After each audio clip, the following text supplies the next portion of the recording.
하나님 말씀 봅니다. 마태복음 10장 1절에서 4절입니다.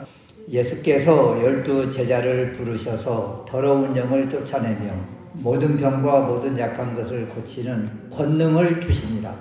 12사도의 이름은 이러하니 베드로라 하는 시몬을 비롯하여 그 형제 안드레와 세베대의 아들 야고보와 그 형제 요한, 빌립과 바돌로메, 도마와 세리 마테, 알페오의 아들 야고보와 다데오, 가나안 사람 셀로니 시몬과 가룟 유다 곧 예수를 판자라. 아멘. 오늘은 두 번째 제자 야고보에 대한 말씀입니다. 우리나라에서 가장 흔한 이름이 시대마다 다른데요. 그 여자들 이름을 보면 1945년 출생자 중에 가장 많은 여자의 이름이 있어요. 여러분 주변에도 그런 이름이 있을 수 있어요. 영자. 영자가 1945년 출생자 중에 9,298명. 그 다음에 이제 한 30년 지나서 1975년도에는 이제 어떤 이름이 가장 많은가 하면 미영이. 여러분 주변에 미영이 있어요? 없어요? 미영이가 9,129명. 그 다음 2005년도에는 그 출생자 중에 서연이가 이제 3,006명, 그 다음이 민서, 또 수빈이, 민지, 이렇게 조금 이제 이름이 이제 달라져요. 이런 것처럼 우리나라 사람들이 많이 쓰는 이름들이 있다.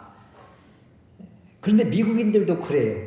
미국도 그 좋아하는 이름들이 있는데, 그 요한, 이제 존인데, 존이 60만 명 정도 된다고 하고, 이제 야고보, 제임스가 한 30만 명 정도 돼서, 요한, 야고보, 이런 이름들, 또 베드로, 피터잖아요. 이런 사람들의 이름들이 12 제자 안에 있는 이 이름들을 많이 이렇게 선호하는 이름이라. 그래서 두 번째 제자는 이제 서열 2위인 이제 야고보잖아요. 야고보는 우리가 잘 아는 것처럼 12 제자 중에 첫 번째 순교의 제물이 된 사람입니다. 그래서 어떻게 이런 큰 은혜를 입었을까? 그 야고보를 살펴보면 첫 번째 가정을 한번 들여다봐야 돼요.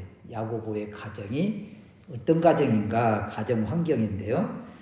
마태복음 4장 21절에서 22절 말씀에 보면 야고보와 요한을 우리 주님께서 부르실 때 모습인데, 거기서 더 가시다가 다른 두 형제 곧 세베대의 아들 야고보와 그 형제 요한이 그 부친 세베대와 함께 배에서 그물 깁는 것을 보시고 부르시니, 여기에 배와 부친 이야기가 나옵니다. 배와 부친을 남겨두고 예수님을 따랐다. 그러니까 부친, 그 아버지가 바로 배를 소유한 선주인 것을 보여주고 있고, 이제 마가복음 1장 20절에는 더 자세히 소개하기를 그 아버지 세베대를 일꾼들과 함께 배에 남겨두고 예수님을 따라가니라. 그러니까 여기에 일꾼이 또 나와요. 일꾼, 사꾼. 그러니까 이 세베대의 가정, 야고보와 요한의 가정은 아버지가 부유하다. 배를 가지고 있는 선주의 가정이고, 일꾼, 사꾼을 이렇게 부릴 정도로 가정이 부유한 가정이다. 부유한 집의 아들이 야고보예요. 그 다음 또 어머니도 등장을 해요. 복음서에 보면 야고보의 어머니가 등장을 하는데, 마태복음 20장 20절 말씀에 보면 세베대의 아들의 어머니가 그 아들들을 데리고 예수께 와서 절하며 무엇을 구하니? 세베대의 아들의 어머니가, 그러니까 야고보와 요한의 어머니예요. 야고보의 어머니가 예수님께 이렇게 나와서 무엇인가를 간청하는 모습입니다. 무엇을 구했는가? 내 두 아들을 주님의 왕국에서 한 아들은 주님의 우편에 한 아들은 주님의 좌편에 앉게 명하소서. 여기서 두 아들이 야고보와 요한입니다. 그러니까 아들 교육을 위해서 또 아들 성공 출세를 위해서 어머니가 예수님에게 요청하는 모습. 그래서 우리나라 사람들이 그 어머니들이 많이 하는 치맛바람이 여기서부터 불어왔다 이런 말을 하기도 합니다. 아무튼 이 야고보와 요한, 이 야고보의 환경을 보면 좋은 환경이죠. 아버지가 배를 가지고 계시고 어머니는 이렇게 아들의 그 출세와 성공을 위해서 애를 쓰고 이런 모습이에요. 이런 가정에서 자란 야고보의 그 성격을 보여주는 곳이 있는데 누가복음 9장 51절에서 56절 말씀에 보면 예수님께서 승천하실 기약이 차감해 예루살렘으로 올라가실 때 사마리아인의 한 마을에 이렇게 들어가게 됩니다. 그러니까 예루살렘을 가는 데 있어서 사마리아를 이제 통과하는 거예요. 근데 이 동네 사람들이 예수님을 받아들이지 않는 거예요. 그래서 이때 야고보와 요한이 탁 앞으로 나서서 예수님께 이제 요청하는 모습이에요. 누가복음 9장 54절인데 제자 야고보와 요한이 이를 보고 이르되 주여 우리가 불을 명하여 하늘로부터 내려 저들을 멸하라 하기를 원하시나이까. 그러니까 예수님을 받아들이지 않는 그 마을에 하나님 불을 내려서 저 사람들 다 불살려 버릴까요? 이런 요청을 하는 모습, 어찌 보면 보복을 제안하는 이런 무서운 모습이 이 야고보와 요한에서 나타나는 거예요.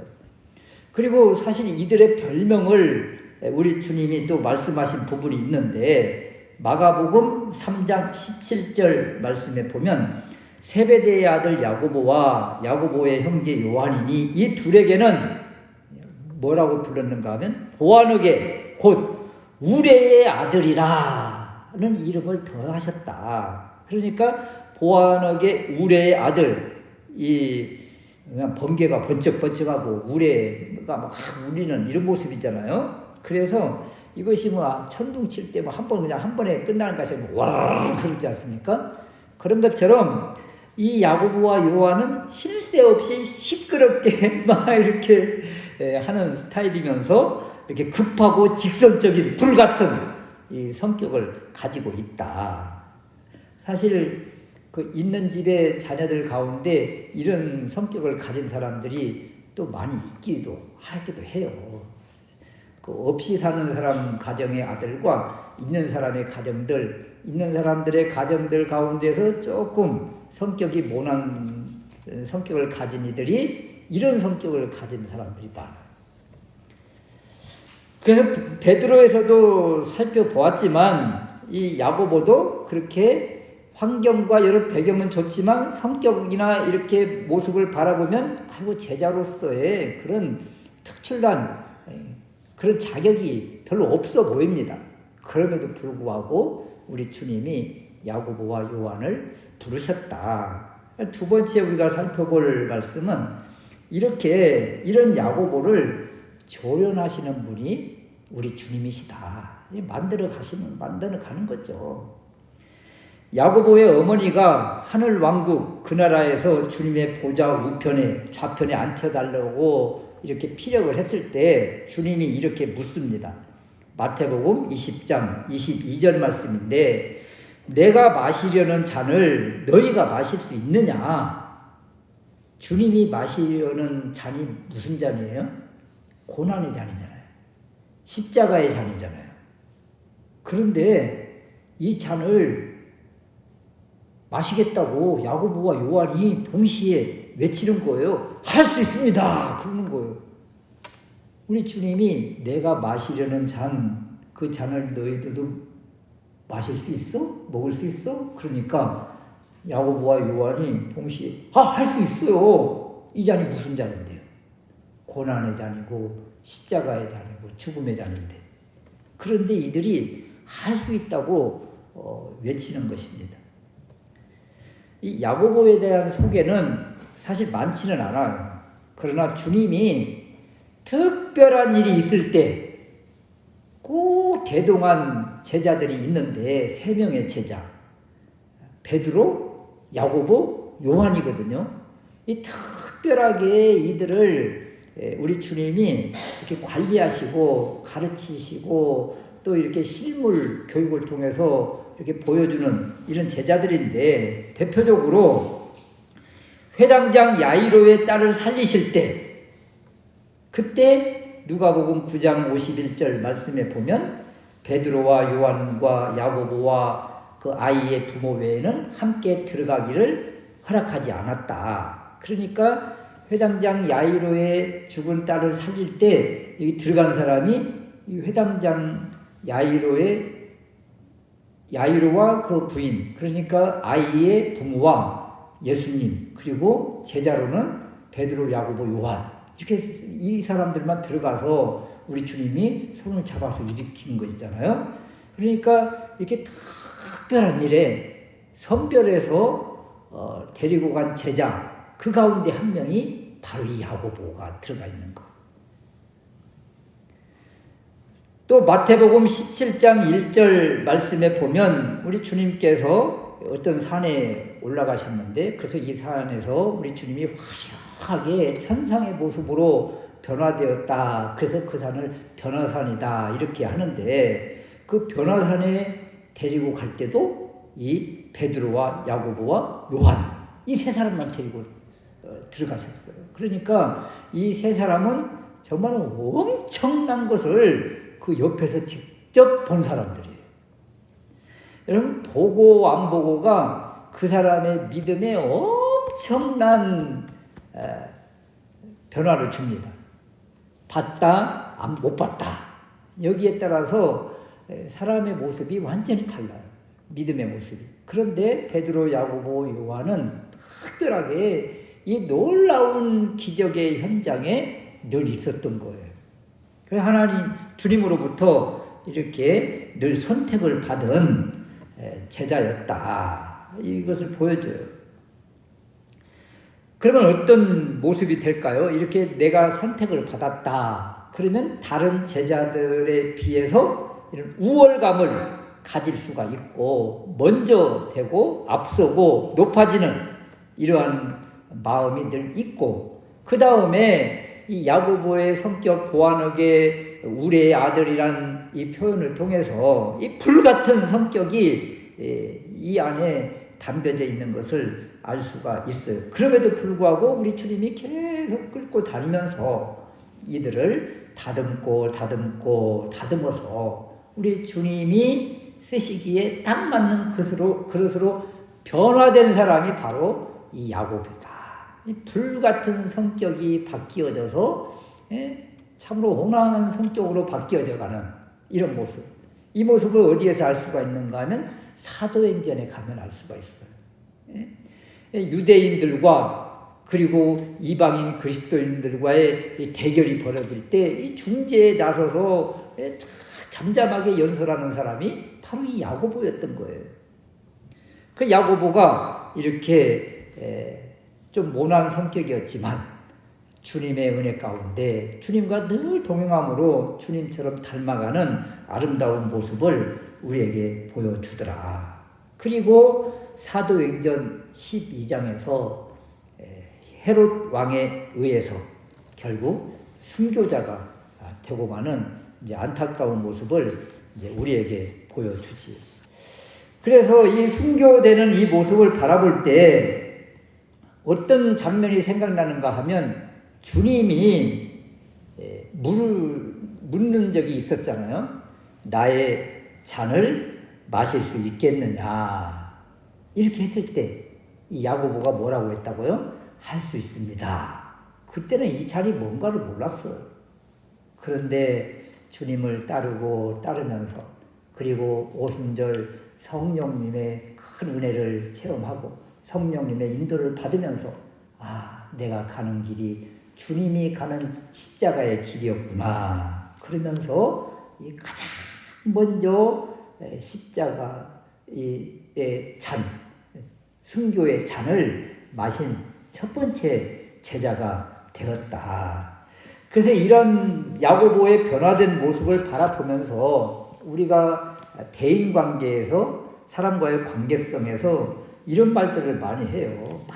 막 말을 쏟아내고는 그 상대방이 그냥 이제 그 말에 참 상처를 입고 비틀비틀 쓰러져 가는데 나 원래 성격이 그래 이렇게 말하고 다 잊어먹는 거 알지? 그러면서 그냥 자신은 그냥 아무 일도 없었던 것처럼 이런 사람들이 의외로 많은데 야고보의 초기의 모습이 이런 모습인 거예요. 사실은 막 쏟아붓고 나 원래 성격 그런 줄 알지?